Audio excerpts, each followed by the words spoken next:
वक्तृत्वाचा विषय आहे पर्यावरण रक्षण माझी जबाबदारी. वृक्षावली आम्हा मिळणे बरंच खरोखरच निसर्ग हा आपला सल्ला आहे. ऋषीमुनी साधू संतांनी निसर्गाचे महत्त्व जाणले होते. निसर्गात अमाप संपत्ती दडलेली आहे. निसर्ग आपला समाज आहे व त्या समाजाचे आपण एक घटक आहोत. मग आपण समाजाला हानी कशी पोहोचू शकतो? आपण बुद्धिमान घटक असल्यामुळे पर्यावरणाचे रक्षण करणे हे आपले आद्य कर्तव्य आहे, नैतिक जबाबदारी आहे. पर्यावरण रक्षणासाठी आपण स्वतःपासून सुरुवात केली पाहिजे. मी कोणत्याही कारणासाठी प्लास्टिकची बॅग वापरणार नाही. टेलिव्हिजन किंवा होम थिएटरचा आवाज मर्यादित ठेवेल. तसेच घराच्या खिडकीतून बाहेर कचरा फेकणार नाही. अनावश्यक वीज उपकरणे बंद ठेवेल. तसेच नळाला येणाऱ्या पाण्याचा अपव्यय होऊ देणार नाही. तसेच घराच्या बाहेर पडल्यानंतर जवळच्या अंतरावर जाण्यासाठी चालत किंवा सायकलने जाईल. दूरच्या अंतरासाठी वाहन वापरेल. शक्यतो दुचाकी ही चार्जिंग वरची वापरेल.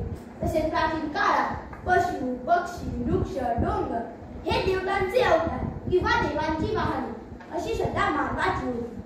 झाडे तोडल्यामुळे प्राण्यांची हत्या केल्यामुळे देवदूतांचा कोप होईल अशी श्रद्धात्मक भीती मानवाच्या मनात होती. म्हणून त्या काळात भारताच्या जमिनीपैकी 47% जमीन जंगलांनी व्यापलेली होती. अशा जंगलात भरपूर प्राणी राहत होते. इंग्रजांनी सत्ता स्थापन केली. आपल्या परंपरागत श्रद्धेवर ते आक्रमक झाले. देवीचे वाहन म्हणून वाघाला श्रद्धायुक्त भीतीने पाहिले जायचे. अशा हजार वाघांची शिकार करण्यात आली. जंगलाचा व वन्य प्राण्यांचा विनाश करण्यात आला. उदाहरणार्थ महाराष्ट्रात शेपूर नावाचा प्राणी मुबलक प्रमाणात आढळत होता. तो राज्यस्तरीय प्राणी आहे. आता तो प्राणी नामशेष होत चालला आहे.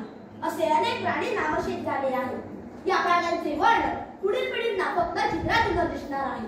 म्हणून थांबवा या विनाशाला, वृक्ष लावा, संवर्धन करा. यातच भावी पिढींचे हित आहे. म्हणूनच पर्यावरण रक्षण काळाची गरज आहे. पर्यावरण रक्षणासाठी आज अनेक प्रकारचे प्रकल्प सुचवले जातात. कोणीतरी एखाद्या आपल्या गच्चीवर बाग तयार करतो. वृक्षाची लागवड व जोपासना करणे हे सर्वांचे कर्तव्य आहे. मला ही पृथ्वी वाचवायची आहे. मला स्वतःला वाचवायचे आहे. मला रोगांपासून मुक्ती हवी आहे असे प्रत्येकाने ठरवून काही योजना राबवणे आवश्यक आहे. समुद्राच्या पाण्यात प्लास्टिकचे कण आढळू लागले. पिण्याच्या पाण्यात काथ्यातून सोडलेले सांडपाणी विषारी जळामध्ये बदलू लागले आहे. पृथ्वीवरचे पिण्याचे पाणी कमी होत चालले आहे. पाण्याच्या पाठोपाठ अन्नासंबंधी ओरड सुरू झाली आहे. हे खा, ते खाऊ नका. जमीन प्रदूषित, पाणी प्रदूषित, हवा प्रदूषित झाली. पिकावर पडणारी कीड किंवा पिकावर येणारे रोग नष्ट करण्यासाठी त्यावर विषारी द्रव्ये वापरली जातात. त्यामुळे भीक नको पण कुत्रे आवड अशी परिस्थिती निर्माण होते.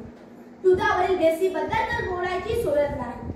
तसेच भाज्या फळे टवटवीत दिसण्यासाठी त्यांवर विषारी द्रव्ये वापरली जातात. याचा आरोग्यावर विषारी परिणाम होतो. यासाठी प्रत्येकाने स्वतःपासून सुरुवात केली पाहिजे. प्रत्येकाने एक तरी झाड लावून त्याची जोपासना केली पाहिजे. पृथ्वी, आग, तेज, वायू ही महापंचभूते असून यातील वायू हा सर्वात महत्त्वाचा घटक आहे. कारण वायू विना मानवी जीवनाची कल्पना करणे अशक्य आहे. शुद्ध हवा अर्थात प्राणवायू हा आपल्याला झाडांपासून मिळतो. कोरोनाच्या महामारीत पुरेसे ऑक्सिजन न मिळाल्याने अनेकांना आपले प्राण गमवावे लागले. यावर रामबाण उपाय म्हणजे वृक्षारोपण करून प्राणवायूचे भंडार निर्माण केले पाहिजे. त्यामुळे आपले सुरक्षित व आरोग्यदायी जीवन लागेल. यासाठी पर्यावरण रक्षणासाठी पाणी, ऊर्जा, खनिज, वायू याचे रक्षण करूया. त्यांना काटकसरीने वापरू. म्हणूनच शपथ घेऊया सारे मिळून पर्यावरणाचे रक्षण करू. त्याचा माझा करूया जलधारांचा, वृक्षांचा सन्मान करू. अजून आहे वेळ घड्याळे संकट समय जरी विकट ठाकला. वनेत गौ सृष्टी फुलवू आळवला मेघमंडारा. धन्यवाद.